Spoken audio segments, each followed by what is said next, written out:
کے لیے امام علی مقام کا سر مجھے دے دو۔ یہ بکاؤ تو تھے ہی، امام علی مقام کے سر کو 10,000 اشرفیوں کے بدلے میں رات بھر کے لیے راہب کو دے دیا۔ راہب سر امام کو لے لیتا ہے اور لینے کے بعد اپنے روم کے اندر لے گیا، ایک خوشبودار چادر بچھائی، بہترین غسل دیا جو خوشبو تھی لگا کر کے اس تخت پر سر امام کو رکھ دیا، اور رکھنے کے بعد زیارت کرنے لگا۔ نگاہوں سے حجاب اٹھ جاتے ہیں، راہب دیکھ رہا ہے کہ آسمان و زمین سے نور کی بارش ہو رہی ہے۔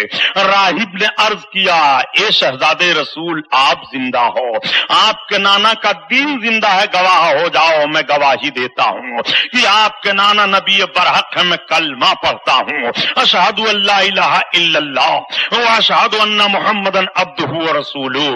راہب کلمہ پڑھ کر کے مسلمان ہو گیا۔ میں آپ سے سوال کرتا ہوں مسلمانوں، ذرا غور کرو، کیا آپ بھی امام حسین کی کامیابی میں آپ کو شک و شبہ ہوگا؟ یزیدی تو 10,000 اشرفیوں کی لالچ میں سر امام کا سودا کر رہے ہیں، مگر سر امام کی کرامت ملاحظہ کرو، اسلام زندہ ہوتا ہے کربلا کے بعد۔ امام کا مقدس سر دیکھنے کے بعد راہب کلمہ پڑھتا ہوا دکھائی دے رہا ہے۔ یہی تو امام حسین کی جیت ہے اور یہی تو یزید کی شکست ہے۔ امام حسین حیات ظاہری سے تھے جب بھی کلمہ کا فروغ ہو رہا تھا، امام حسین کی گردن کٹی ہے۔ جب بھی کلمہ کا فروغ ہو رہا ہے لوگ کلمہ پڑھتے چلے جا رہے ہیں۔ قتل حسین اصل میں مرگ یزید ہے، اسلام زندہ ہوتا ہے ہر کربلا کے بعد۔ امام علی مقام رضی اللہ تعالی عنہ کے مقدس سر کی وہ رات بھر زیارت کرتا رہا، اور جب صبح کا سفیدہ پھیلا تو سر امام کو لا کر کے دے دیتا ہے، اور 10,000 اشرفیوں کو لا کر کے ان کے سامنے اونڈیل دیتا ہے۔ یہ ظالم لوگ سر امام کو لیتے ہیں اور 10,000 اشرفیوں کو لیتے ہیں، لے کر کے جب چلے اور تھوڑی دور جانے کے بعد یہ ہوا کہ اب تقسیم کیا جائے، بانٹ لیا جائے۔ جب یہ اشرفیوں کی تھیلی کھولتے ہیں اور اس کو زمین پر گراتے ہیں تو وہ پتھر کی ٹھیکریاں بن جاتی ہیں، اور اس کی طرف آیت کریمہ لکھی ہوتی ہے جس کا مفہوم یہ ہے کہ ان قریب ظالم لوگ جان جائیں گے کہ ان کو ظلم کا بدلہ کیسے ملتا ہے۔ اور کیا یہ ظالم لوگ جانتے ہیں کہ اللہ تعالیٰ ان کے ظلم سے غافل ہے؟ نہیں، اس مفہوم کی آیت کریمہ ہے۔ یہ ظالم دیکھ رہے ہیں امام حسین کی اس کرامت کو بھی کہ راہب نے کلمہ پڑھ لیا ہے اور اشرفیاں پتھر کی ٹھیکریاں بن گئی ہیں، مگر اس کے باوجود ان کے دل پر دنیا کا عفریت اس طرح سے مسلط تھا اور یہ نفس امارہ کے شکار اس طرح سے ہو گئے تھے کہ یہ سمجھ ہی نہیں پا رہے تھے ہم کر کیا رہے ہیں۔ ان کی تقریر کا معاملہ اس طرح سے بگڑ چکا تھا، ان کی زندگی کا نشیب و فراز اس طرح سے دھوکہ کھا چکا تھا۔ حضرت امام علی مقام کے مقدس سر کو لے کر کے یہ آگے بڑھتے رہے، بہت سارے مقامات آئے اور بہت سارے مقامات پر کرامتوں کا ظہور ہوا، لوگوں نے دیکھا اور لان تان کرنا شروع کیا۔ یزید کو لان تان کرتے تھے اور یزیدی فوجیوں کو ڈانٹتے پھٹکارتے تھے، بلکہ ایک جگہ یہ لوگ پہنچے جس کو موصل کہتے ہیں، تو موصل کے شہری سارے نکل آئے اور کہا یہ ہو ہی نہیں سکتا کہ ایسے ظالموں کو اپنے شہر کے قریب ٹھہرا دیا جائے اور ان کو اپنے شہر میں گھسنے دیا جائے، یہ سر امام کو لے کر کے آ رہے ہیں۔ سارے شہر کے لوگ نکل آئے، کہا خبردار، ہم کسی بھی یزیدی فوج کے سپاہی کو اپنی آبادی میں گھسنے نہیں دیں گے۔ یہی تو میں عرض کرتا ہوں پیارے امام حسین کی جیت کہاں کہاں دیکھو گے۔ امام حسین کے قتل کا انجام ان کے سامنے آ رہا ہے، اللہ تعالیٰ کا انتقام شروع ہو گیا ہے، خون حسین کا بدلہ ظاہر ہو گیا ہے۔ امام علی مقام کی بنیاد پر رسوائیاں ان کے سر پر مسلط کر دی گئی ہیں۔ یہ اور آگے بڑھتے ہیں اور جب دمشق کے قریب پہنچے تو رات ہو گئی تھی۔ یہی خولی مردود جو سر امام کو لیے ہوئے تھا، لے کر کے سر امام کو اپنے گھر سیدھے چلا جاتا ہے۔ رات ہو گئی تھی، جب گھر یہ پہنچا تو گھر پہنچنے کے بعد اس کی بیوی نے دیکھا میرا شوہر کچھ اپنے کپڑے میں لپیٹے ہوئے ہے، پوچھ پڑتی ہے کیا لائے ہو؟ اس نے کہا سر امام حسین کو کاٹ کر کے لایا ہوں۔ بیوی رونے لگی اور چلانے لگی، اس نے کہا تم نے غضب کر دیا، تمہارا برا ہو، تم حسین ابن علی کا سر کاٹ کر کے لائے ہو، جنتی جوانوں کا سر کاٹ کر کے لائے ہو، اور تمہیں نہیں معلوم ہے کہ ان کی ماں کا مرتبہ کتنا اونچا ہے، تمہیں نہیں معلوم ہے کہ ان کے باپ علی شیر خدا کہلاتے تھے۔ تمہیں نہیں معلوم ہے کہ یہ نواسے رسول ہیں؟ تم نے اپنے گھر کو اجاڑ دیا، تم نے اپنے آپ کو برباد کر لیا۔ بی بی کوستی رہی اور گالی گلوچ دیتی رہی۔ بی بی سر اقدس کو لے لیتی ہے اور لینے کے بعد ایک حجرہ میں اس نے رکھا۔ سر امام کی زیارت رات بھر کرتی رہی اور روتی رہی۔ صبح اٹھنے کے بعد سر انور کی زیارت کرتی ہے اور زیارت کرنے کے بعد کہتی ہے سنو سنو، میں نے جو دیکھا ہے سر امام کے پاس میں کس سے بیان کروں؟ خولی کی بیوی کا بیان یہ ہے کہ میں جب زیارت کر رہی تھی تو میں دیکھ رہی ہوں کہ 4 عورتیں آئی ہیں۔ وہ چاروں عورتیں اپنے ہاتھ میں باری باری سر اقدس کو لے لیتی ہیں۔ میں پوچھ پڑتی ہوں اے مخدوم کائنات بتاؤ کون ہو؟ تب تک آواز آتی ہے اے بیٹی تو نے میرے بیٹے کے سر کا احترام کیا ہے، اس لیے میں تمہیں بتائے دیتی ہوں کہ میں کون ہوں۔ میں فاطمہ حسین کی ماں ہوں۔ اتنا سننا تھا، میں پوچھ پڑی یہ کون ہے؟